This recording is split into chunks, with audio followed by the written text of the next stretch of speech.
pertemuan ini dengan kondisi sehat walafiat, tidak ada satu apapun.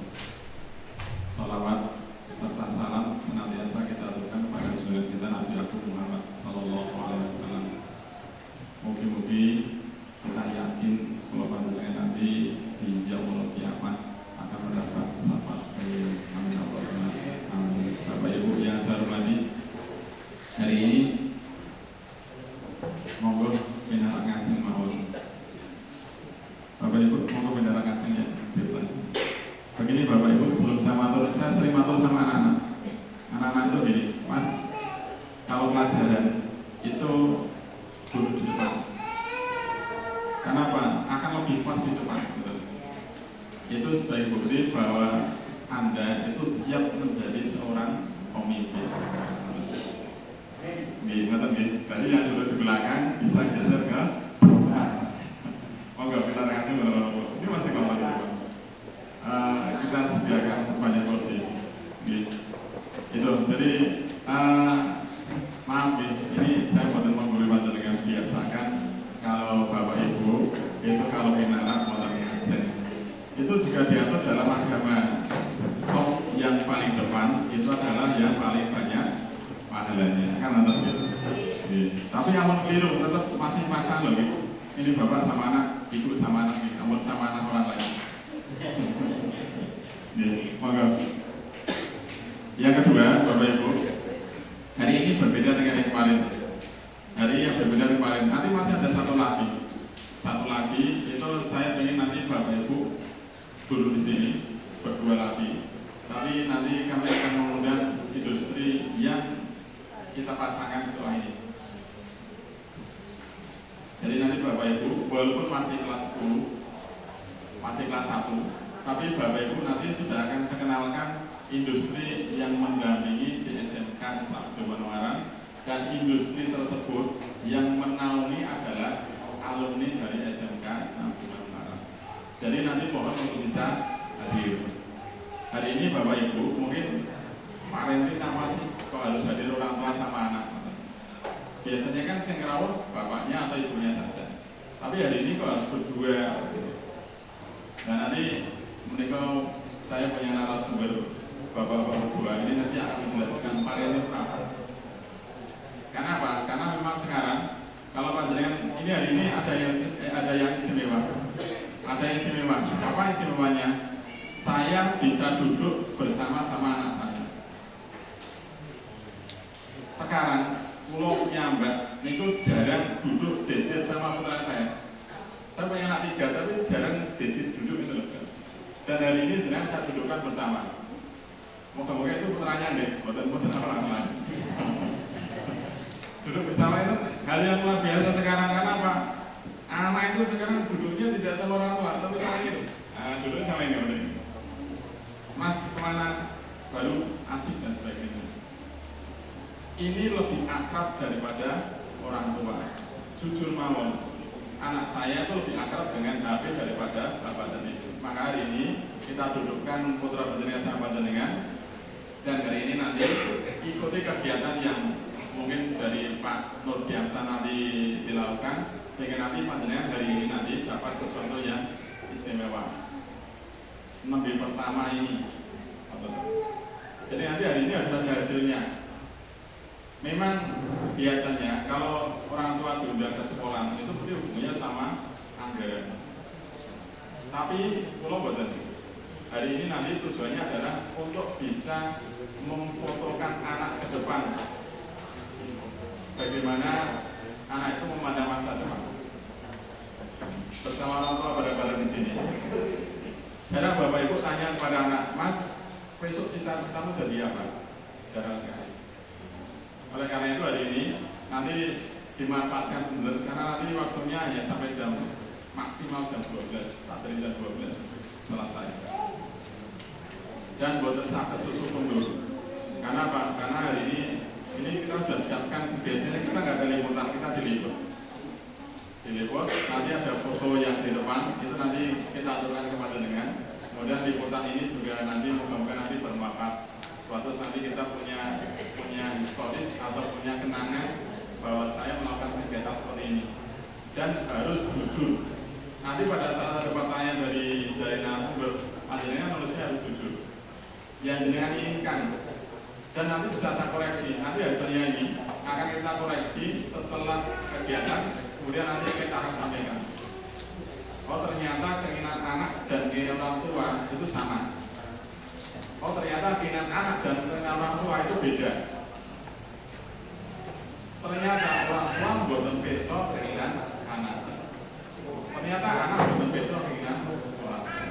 Jadi Bapak Ibu, itu saja yang saya sampaikan. Saya pendek mawar. Karena kalau saya panjang nanti habis waktunya. Selamat melaksanakan kegiatan Valentine ini. Mulai ada hal yang kurang berkenan, saya mohon maaf sebesar-besarnya. Dan hal ini harus ada manfaatnya jembatan panjang sekali. Terima kasih. Assalamualaikum warahmatullahi wabarakatuh. Bapak Ibu rekan-rekan, mungkin data pribadi kula, nama saya dijelaskan oleh moderator Pak Kepala Sekolah juga. Nama saya Rogiatsa Mandiranto. Rumah saya di Ambarawa, Pak Bapak Ibu menawi Tindak Tinambaro Monggo Binarat. Saya bekerja di YAPIS, ini di yayasan, ada praktisi, kemudian kita juga mempunyai Sudirman TV, kemudian saya juga asesor di PNSP Bapak Ibu di LSP TV, kemudian ada pengembangan LPK, pengembangan karakter, podcast, dan alhamdulillah tugas sehari-hari di Pasai Pak Mahir ini saya di Sudirman juga. Kalau di sini Sudirman Kenaran, di Ambarawa ada 2, Sudirman 1 dan Sudirman 2. Ini Bapak Ibu pengenalan saja.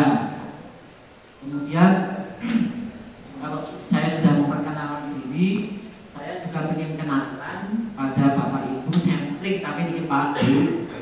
Saya tidak akan memanggil satu persatu, tapi saya juga nggak tahu ya yang Prawo Sinten, saya belum lihat absen. Namanya siapa Mas? Di sini.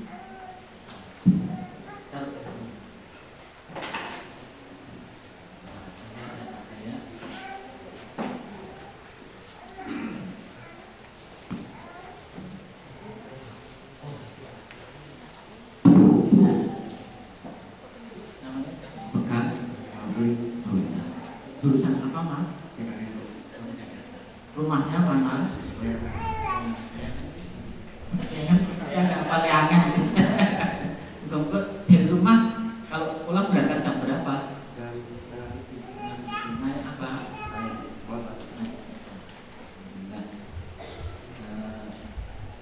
Panggilannya siapa? Rafli.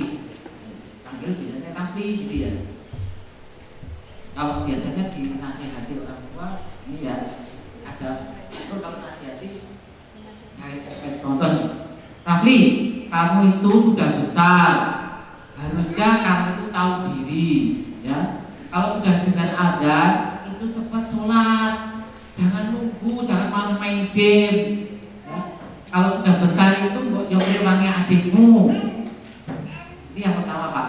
Yang kedua, Mas Rafli, maafkan Bapak ya, sampai hari ini Bapak belum bisa mencukupi sama kebutuhan, dan Bapak minta maaf sekali lagi. Insya Allah Bapak yakin nanti bulan Maret ini ada rezeki dari Allah untuk mencukupi semua kebutuhan tadi. Ini yang kedua. Pilih yang mana Bapak Ibu? 1 apa 2? 1 apa 2 Mas? Enak yang mana Mas? 2.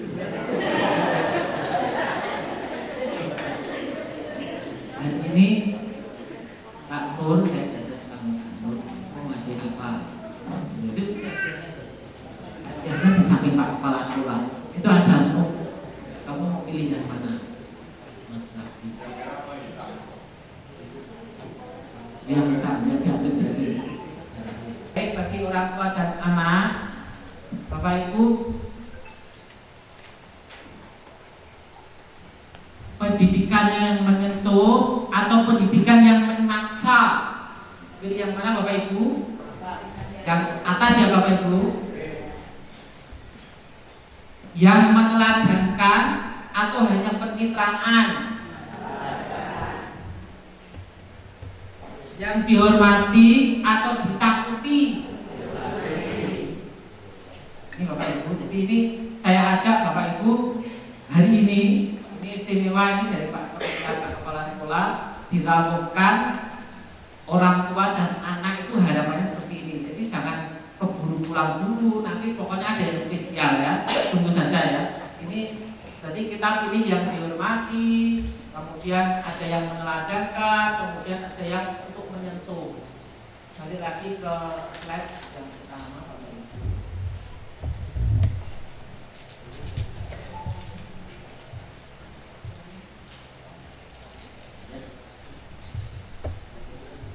Sesuai judulnya Bapak Ibu, Parenting Vokasi menyiapkan lulusan SMK yang tangguh, kuat dan berkarakter di SMK Islam Firman Ungaran. Nah ini saya ingin menanyakan satu lagi untuk yang kedua.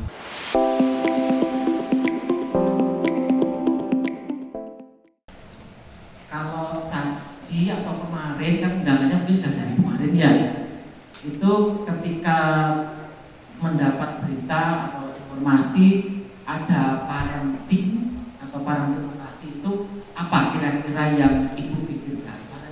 Atau saya dapat undangan ya ke sini, mungkin rapat apa belum tahu. belum tahu.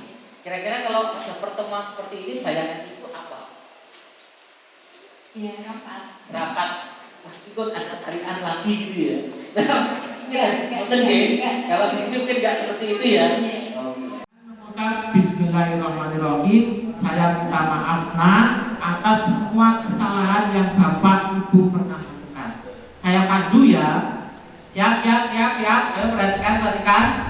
1, 2, 3. Jabat tangan. Yang perlu pernah saya lakukan. Sampai didoakan Bu. Terus. Ini dasar-dasar mengapa harus ada parenting vokasi. Kalau yang tadi sudah disampaikan Bapak Kepala Sekolah, mungkin hari ini itu awalnya, mungkin pertemuan-pertemuan berikutnya, parenting vokasi itu sudah menghadirkan ini sangat-sangat bermanfaat untuk Bapak Ibu. Kemudian latar belakangnya apa toh Bapak Ibu? Yang pertama, Bapak Ibu butuh informasi penting tentang strategi pengasuhan dan pendidikan. Terus apa lagi?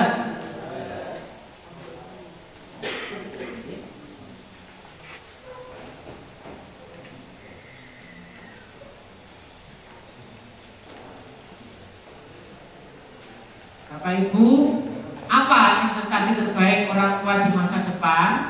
Ini Bapak Ibu milih yang mana? Apa pilihan Bapak Ibu untuk anak-anak di masa depan? 1. Menjadi pegawai yang mempunyai gaji 5 juta per bulan, dan atau 2. Menjadi anak soleh-solehah dan berbakti kepada orang tua. Jawab. Bukan.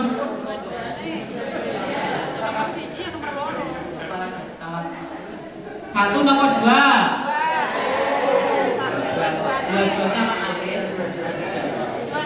Orang tua semua itu hebat. Cici loro kok pilih loro ting. Alhamdulillah. Kalau senang itu Bapak Ibu, Masya Allah. Ini pertanyaan selanjutnya, bagaimana kondisi putra putri Bapak Ibu sekarang? Oke, saya tanya dulu. Hari ini yang sholat subuhnya jam 4:30 tidur hari ini anak-anak ini. Yang belum sholat subuh ada nggak? Duduk. Ini di hadapan Bapak Ibu. Sudah sholat subuh semua? Jangan pencitraan ya. Pencitraan loh ini ya. Jadi yang sekarang masih sulit dinasehati, terus didoakan. Seperti tadi saya contohkan. Yang pertama hari ini itu memaknai parenting vokasi untuk anak dan orang tua. Jadi itu betul parenting vokasi. Kemudian nanti ada tahapan selanjutnya, bagaimana penguatan pembinaan dan pendampingan anak, pengasuhan pendidikannya yang bagaimana, kemudian pelatihan dan kebiasaan bagaimana, memaknai sukses bekerja dan pekerjaan untuk anak itu yang bagaimana toh, penguatan tauhidnya bagaimana, mindset dan daya juang anak, sampai penguatan passion, kolaborasi, komunikasi, dan ini cara membaca diri. Jadi akhirnya sepatu sepuluh toh. Bagaimana toh saya harus nanti setelah kelas 12 kembali ke masyarakat. Ini semua akan dijelaskan di partisipasi. Nanti pertemuannya tidak hari ini, besok itu kata Pak Kepala Sekolah tadi sudah dijelaskan ketemu dengan Budi. Nanti diantaranya bagaimana nanti persiapan anak itu menghadapi ke dunia usaha, dunia industri. Kemudian bagaimana tuh Pak pelaksanaannya? Pelaksanaannya itu kuncinya yang pertama ini Pak. Karena ini kelas 10, penguatan percepatan adaptasi. Siapa yang cepat beradaptasi itu akan cepat sukses. Adaptasi yang bagaimana toh Pak? Yang jelas mengenal jurusannya, mengenal guru karyawannya. Guru itu sopo wae to. Anak-anak kan harus sudah satu semester ya, mengenal ya. Bagaimana toh budaya kerjanya di SMK Sudirman Penaran? Bagaimana toh nanti saya harus bergaul, dan semuanya ini harus diadaptasi secepat-cepatnya. Kemudian pelaksanaan yang kedua, mendorong anak untuk berprestasi. Memasuki di kelas 11, anak kita dorong Bapak Ibu bagaimana cepat untuk berprestasi. Anak yang farmasi nanti cepat berprestasi, bagaimana agar percaya diri, termasuk yang otomotif ya. Misalnya ada otomotif dan sebagainya. Jadi anak intinya di kelas 11 itu memacu untuk berprestasi. Kemudian yang naik kelas 12 nanti menguatkan kompetensi untuk siap mengimplementasikan diri di masyarakat. Bagaimana kalau saya sudah kelas 12 ini nanti kalau keluar atau lulus dari SMK langsung diterima di masyarakat. Bahkan belum lulus itu sudah dipesan misalnya. Bisa nggak seperti itu? Dan nanti ini di partisipasi akan dibahas. Manfaatnya apa toh Pak? Nah, ini penting nih Bapak Ibu. Menguatkan keyakinan dalam bertauhid. Inggrisnya dibaca Mas. Mbak, bahasa Inggrisnya dibaca. Bu? Yang benar Bu ayam atau Bu an-e? Yang benar. Artinya apa? Siapa? Saya. Dengan mengenal diri sendiri itu saya itu siapa toh? Saya itu murid jurusan farmasi. Apa yang harus saya kerjakan di kelas 10 ini? Apa yang harus saya niatkan, saya rencanakan? Harus punya schedule itu. Ya. Kalau ini lemah, nanti kelanjutannya akan bingung Bapak Ibu, semakin bingung. Karena kelas 11 sudah beda lagi, apalagi kelas 12. Yang kedua, manfaatnya mempertajam keteladanan pribadi. Dibaca bahasa Inggris Mas. What? Change will. Apa artinya Mbak? Perubahan apa yang bisa saya atau kamu kerjakan? Apa toh yang bisa saya kerjakan sekarang untuk bisa berubah? Nah, ini. Jadi ketika yang kemarin duhanya masih 2 rakaat, sekarang sudah tahu hadis kalau sholat duha itu pahalanya sekian, besok nambah jadi 4, jadi 6, jadi 8. Ini buat change the hidup. Ini perubahan yang strategis. Karena nanti akan menciptakan keteladanan. Yang ketiga, menyamakan visi kesepahaman tentang masa depan. Ini apa toh Pak? Bahasa Indonesia dibaca Mas. Terus artinya apa Mbak? Bahasa Indonesia gimana nih? Bahagia, ya? Happy apa? Bahagia. Terus superior itu saya ambil dari Google itu mulia, ya. Safety apa safety? Selamat, aman, ya. Selamat dibahasakan seperti itu. Jadi orang hidup itu menghadapi masa depan itu yang pertama bahagia di dunia dan akhirat, setuju? Yang kedua mulia di dunia dan akhirat, setuju? Yang ketiga selamat dunia dan dengan Latin lagi pas gitu Pak. Karena 3 itu orang bahagia tapi nek tak selamat ya belum nopo dengan 400 nopo. Gitu? Karena nopo bukan? Orang wis mulya disubyo-subyo teng pundi tapi nek ora selamat akhirnya nanti masuk neraka enggak apa. Ini Bapak Ibu, 3 hal ini yang mendasari visi kesepakatan kita sekolah yang ada di sini. Bapak Ibu, model kegiatannya macam-macam. Hari ini contohnya paparan dan diskusi. Nanti ada tugas-tugas Bapak Ibu dari saya. Kemudian saya percepat. Kunci kesuksesan anak di masa depan. Yang pertama, sadar diri, sadar kondisi, paham dan mau belajar tentang masa depan. Anak-anak lihat ya, lihat. Kalau kamu nggak sadar, sekarang sudah masuk SMK bukan SMP lagi loh. Sekarang kalau nggak sadar kondisi, sadar diri, nanti repot. Paham dan mau belajar masa depan. Saya sekarang misalnya nih ya, saya sudah masuk di teknik kendaraan ringan atau otomotif mobil. Apa yang harus saya kerjakan sekarang? Ini butuh sadar. Jadi punya niat, punya rencana, ikhtiarnya di mana. Saya kok enggak mudeng ya? Ini matur Pak Kepala Sekolah, matur gurunya, ya. Mau belajar tentang masa depan. Jadi nanti saya tuh lulus dari sini tuh mau kemana ya? Ini nanti ada tugas ya untuk anak-anak juga. Mensyukuri perkembangan dan perubahan yang baik. Yang kemarin Mas Rafli tadi bangun tidur jam berapa? Oke, terlambat 30 menit ya. Kalau dari perjanjian saya tadi 4:30. Latihan subuhnya jam berapa sekarang? 4:30 gitu. Berarti harusnya 4:30. Oke, jam 5 disubuhi dulu. Besok diniati saya harus bangun 4:30. Tetapkan dalam hati, insya Allah bismillah, sebelum tidur berdoa dulu, saya besok harus bangun jam 4:30. Ini mensyukuri perkembangan dan perubahan yang baik. Termasuk yang lain-lain. Tidak meremehkan peluang, kesempatan, waktu luang, kemampuan untuk berusaha, dan keberanian untuk memulai hal baik.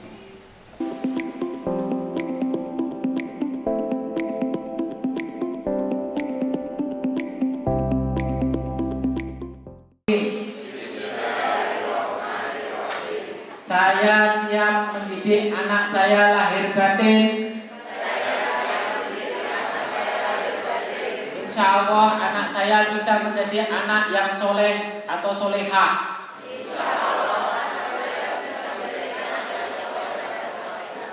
Dua, saya siap menjadi orang tua yang bertanggung jawab terhadap masa depan anak saya. Tiga, saya ikhlas dan ridho untuk anak saya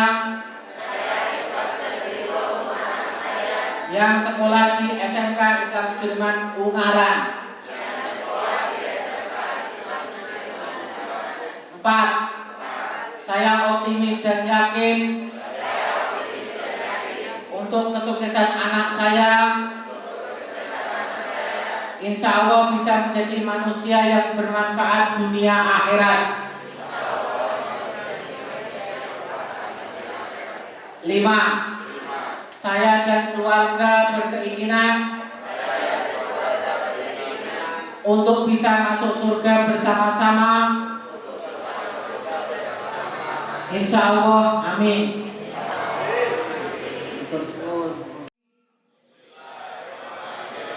Saya siap menjadi anak soleh-soleha dan birrul walidain, siap membantu orang tua dengan membahagiakan orang tua.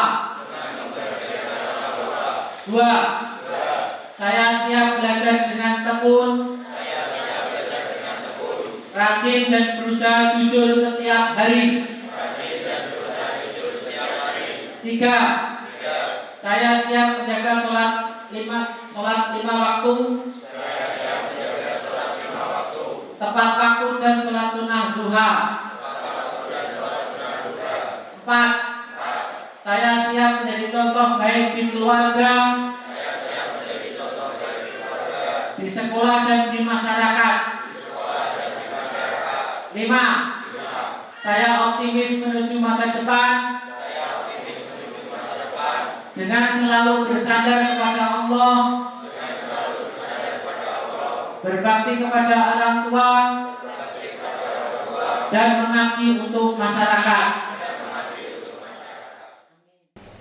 Pendidikan bisa berhasil ketika proses pembelajaran melibatkan stakeholder. Panjenengan diatur rawuh mengabdikan dari yuk Pak Bu bareng-bareng anak panjenengan dididik wong loro. Yo wali murid, yo sekolahan, ku ada TP opo bareng-bareng yuk. Ini hebatnya Pak Nur biasa dalam mencoba untuk mensosialisasikan berkaitan dengan parenting. Hebatnya Pak Koso terlihat putra-putra ini panjenengan ben sukses dunia sekaligus akhirat. Nah, programnya Pak Koso ini yang pertama sholat duha ini diharap tenang sama beliau. Tulung todek nek tekonen sekolahan itu utama duha. Sholat zuhur berjamaah ini diupayakan benar. Nanti penjelasannya ada di belakang.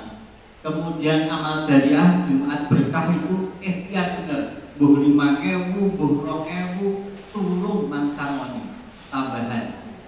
Jadi setiap Jumat mang tambahi rakitan 5.000 gawe sedekah putrane jenengan.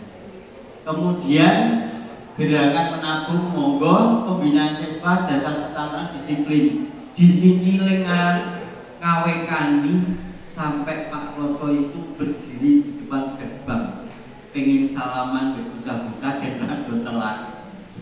Itu trik disiplin di sini. Terus sholat berjamaah istighosah ini di kesempatan lain biasanya menjelang ujian dan memonitor perkembangan psikologis siswa. Nah, program Pak Koso ini diawali dengan bangun tidur. Sayangnya tadi saya jawab jam berapa di jam 5 itu ya.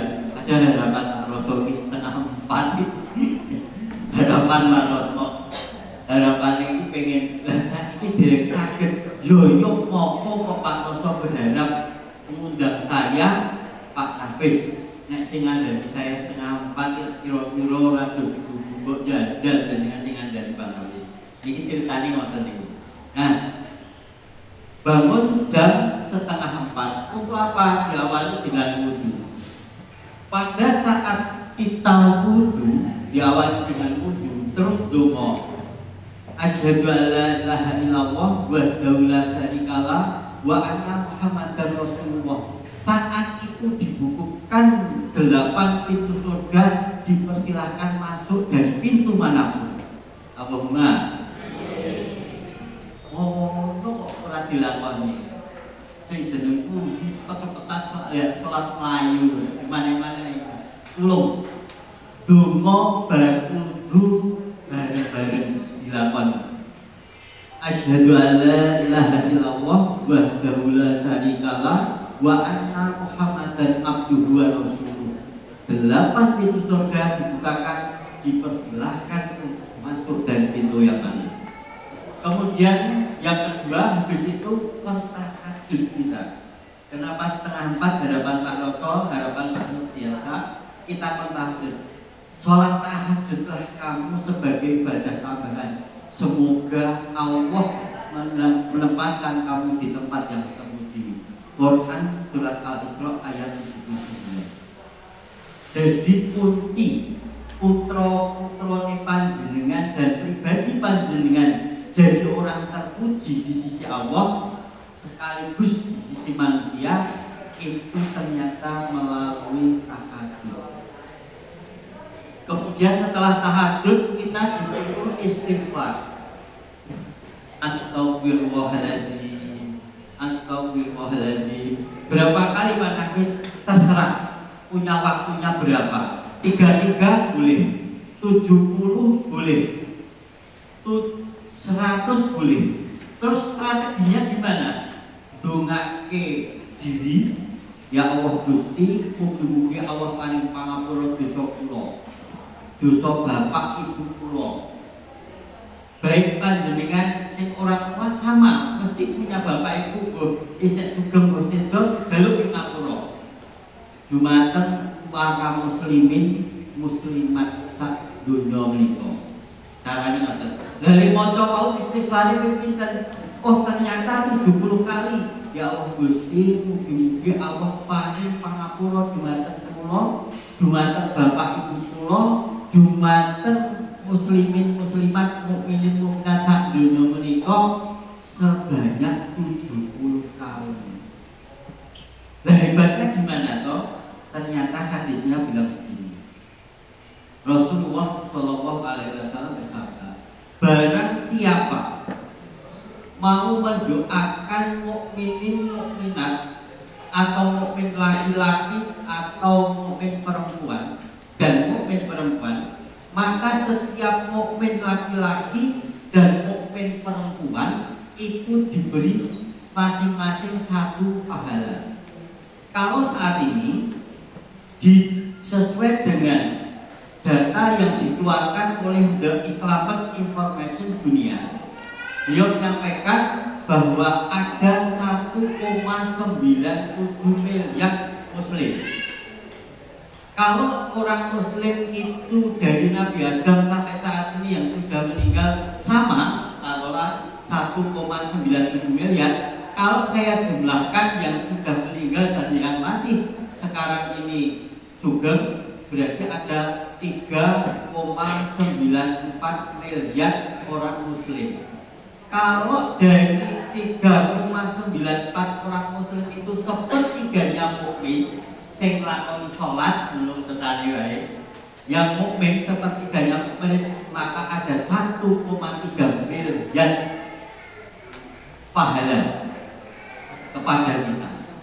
Kalau kita bacanya tadi 70 yang tengah-tengah, berarti 1,3 dikalikan 70. Seperti itu Bapak dan Ibu. Makanya kenapa kok istighfar? Pak Kapres apa bacanya istighfar dongake mukminin mukminat harus setelah tahajud? Enggak, cuma ini afdalnya. Ba'da duhur boleh, ba'da duha boleh, ba'da asar boleh, ba'da maghrib boleh, kapanpun boleh.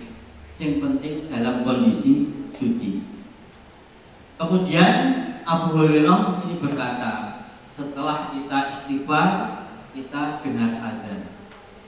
Hadisnya mengatakan begini, bahwa Abu Hurairah pada saat itu pinaraan sama Rasulullah. Tiba-tiba Bilal berdiri memandangkan azan. Setelah azan selesai, Rasulullah bersabda, barang siapa mengucapkan lafaz azan seperti itu dengan penuh kepercayaan, niscaya dia masuk surga. Allahumma amin. Ini hadis riwayat Hakim.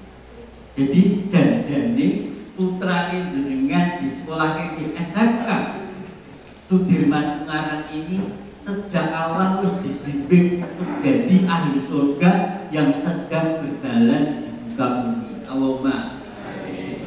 Niki Pak Rasul nyiapke kelas 10 nih ceritanya. Apa Pak Nabi?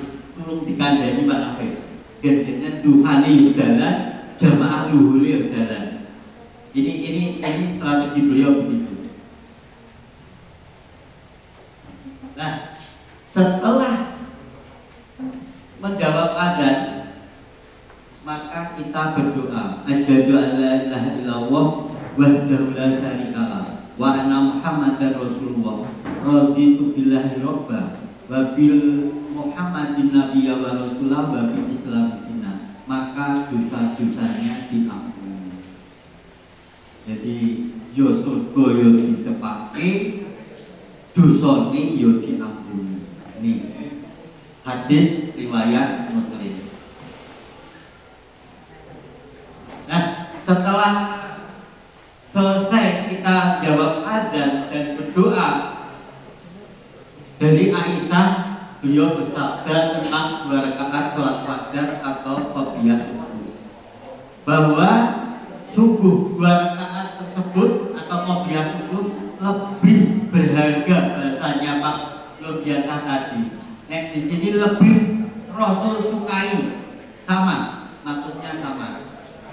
Karena Allah yang Rasul menyukai berarti barang itu berharga bagi Rasul.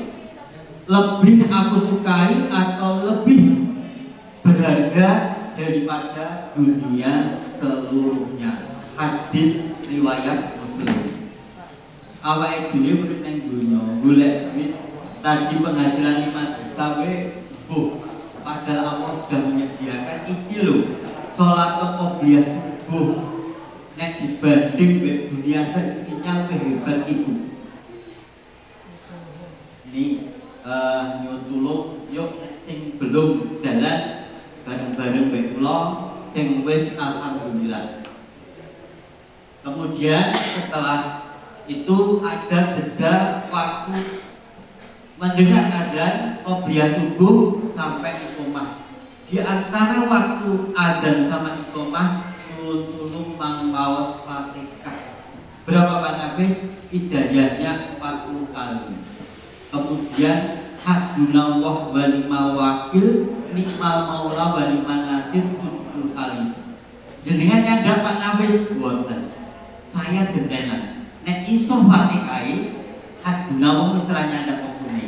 Nanti luhur asal ganti Fatihah lagi, maghrib ganti hasbunallah. Saya tak seling-seling nonton. Kadang-kadang 40 Fatihah pagi itu setelah ngisi kultum ternyata hanya 21. Ya sudah, targetnya 40 tapi 41 tapi saya mampu 21, enggak ada masalah. Yang penting awal sudah kamu melakukan sudah ikhtiar dengan ikhlas. Nah, fadilah di mana Pak Nafis? Nek aku sak durunge otomat sesudah azan doanya mudah dikabulkan. Allahumma. Jadi janjane wong-wong sok do kebingungan apa lupa terus Pak Nafis.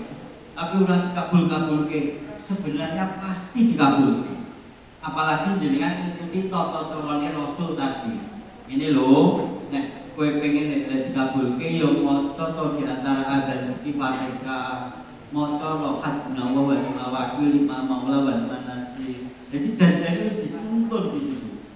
Tergantung apakah kita sudah jalani itu atau belum, monggo dari saya. Habis itu qomat kita mendengarkan iqomah. Terus sholat subuh berjamaah. Anas bin Malik bersumber dari Abdurrahman bin Auf bahwa Rasulullah SAW bersabda, takbir pertama yang dapat dicapai oleh seorang makmum beserta imam. Ini kira-kira sholat jamaah bukan waktu. Jamaah ya, saya ulangi. Takbir pertama yang dapat dicapai oleh seorang makmum beserta imam. Batasannya Fatihah pertama di rakaat pertama bagi Allah lebih baik daripada 1000 haji dan umroh. Penghargaan Allah terhadap orang yang mau sholat jamaah subuh, jamaah luhur, jamaah asar luar biasa. Masih ditambah lagi dia mendapatkan pahala sebesar orang yang sedekah emas sebesar gunung Uhud kepada orang miskin. Masih ditambahin lagi, setiap rakaatnya dicatat ibadah 1 tahun. Masih ditambah lagi, dia akan bebas dari 2 perkara, bebas dari neraka, bebas dari kemunafikan. Masih ditambah lagi, tidak sekali-kali dia dikeluarkan dari dunia sebelum diperlihatkan tempatnya di surga. Makanya panjenengan sok ngersani wong sedo niku sok ada yang mesem, ada yang merebut. Betul nggih Pak Mungkin? Sok gatekke mboten? Betul nggih? Wedi. Oke. Saya biasanya gatekke. Di cermin saya nanti juga akan meninggal. Mudah-mudahan saya meninggal dalam kondisi senyum. Mergo hadis iki janji Allah sing ahli sholat jamaah itu akan diperlihatkan surga sebelum dikeluarkan dari dunia. Yang keenam, dia akan masuk surga tanpa hisab. Allahumma amin. Ini Pak, manfaat sholat jamaah. Kenapa programnya Pak Toto, programnya Pak Roso nganaki sholat zuhur berjamaah giring putra-putra panjenengan bener-bener jadi anak soleh-solehah sukses dunia, sukses akhirat. Allahumma amin. Kemudian dilanjut dengan zikir. Zikir ini diawali dengan istighfar. Terus la ilaha illallah wahdahu la syarikalah 3 kali. Allahumma anta salam, terus Fatihah. Habis itu dimontulung diwaca ayat kursi. Allahu la ilaha illallah hayyul qayyum la ta'khudhuhu sinatun wa la nawm sampai rampung. Napa to? Hadisnya dikaki ngeten. Barang siapa selepas sholat fardu dia membaca ayat kursi, maka dia masuk. Maka hanya kematianlah jarak antara dia yang sholat terus baca ayat kursi dengan surga. Jadi jaraknya sempit banget, main kematian tok. Artinya dia hidup di dunia dengan zikir itu Allah janji insya Allah kamu cedek banget dari suatu. Main jaraknya kematian berarti nanti oleh surga. Habis itu kita moco subhanallah 33 kali, alhamdulillah 33 kali, Allahu akbar 3 kali, 33 kali, ditutup la ilaha illallah wahdahu la syarikalah lahul mulku wa lahul hamdu yuhyi wa yumiitu wa huwa ala kulli syai'in qadir. Semua dosa-dosanya meskipun sebanyak buih di lautan diampuni oleh Allah Subhanahu wa taala. Allahumma nuwun tulung Pak Buge nek pas wirid imame kae aja sok mblayu sih. Di situ ada hikmah yang luar biasa. Kalau maca ayat kursi jaminan surga, karena jarak antaramu dengan surga hanya dibatasi oleh kematian. Nek wirid 33 banyak 3 kali tadi ditutup la ilaha illallah wahdahu la syarikalah, dosanya akan diampuni meskipun sebanyak buih di lautan. Habis zikir lanjut ini Pak, donga itu satu sholawat. Ngopo kok dadak satu sholawat? Ben orang yang hijab antara yang donga dengan Allah. Itu syaratnya dengan sholawat. Habis itu la ilaha illallah wahdahu la syarikalah lahul mulku wa lahul hamdu yuhyi wa yumiitu wa huwa ala kulli syai'in qadir. Tidak saya tuliskan di sini. Ini sing sok krungu nek pas takbir. Bentar lagi akan takbir dan insya Allah nanti di SMK dua-duanya akan diajari takbir komplit. Sing di dalamnya ada kalimat la ilaha illallah wahdahu la syarikalah lahul mulku wa lahul hamdu yuhyi wa yumiitu wa huwa ala kulli syai'in qadir. Ini kemudian dilanjut sayyidul istighfar. Allahumma anta rabbi la ilaha illa anta khalaqtani wa ana abduka wa ana abduka wa wa'tika mastata'tu a'udzu bika min syarri ma sana'tu a'udzu bika min syarri ma sana'tu aqulu laka bi ni'matika alayya wa aqulu laka bi dzambi faghfirli fa innahu la yaghfiru dzunuba illa anta. Ngopo kok niki dititipke ke Bapak Ibu? Dikasih gak ya Pak? Belum ya Pak? Nanti lewat share-sharean itu Pak. Rasanya belum materi. Orang yang baca sayyidul istighfar ini pada saat ba'da sholat subuh kok siang atau sore meninggal masuk surga. Kok gelem maca sayyidul istighfar ini ba'da maghrib malamnya meninggal masuk surga. Hadisnya ngendikane ngono di atas itu. Sayyidul istighfar baca habis maghrib dan malamnya meninggal maka akan masuk surga. Kemudian yang berikutnya yaitu doa lanjutan, yaitu Allahumma ghfirli dzunubi. Ini enggak saya tanyakan kepada Pak ini foto kapan sing istighfar dongake wong tuwa, dongake mukminat ini. Allahumma ghfirli dzunubi wali walidayya warhamna kama rabbayani shaghira walidayil muslimina wal muslimat wal mu'minina wal mu'minat al-ahya wal amwat innaka ala kulli syai'in qadir. Ini pahalanya 1,3 miliar tadi hitungannya.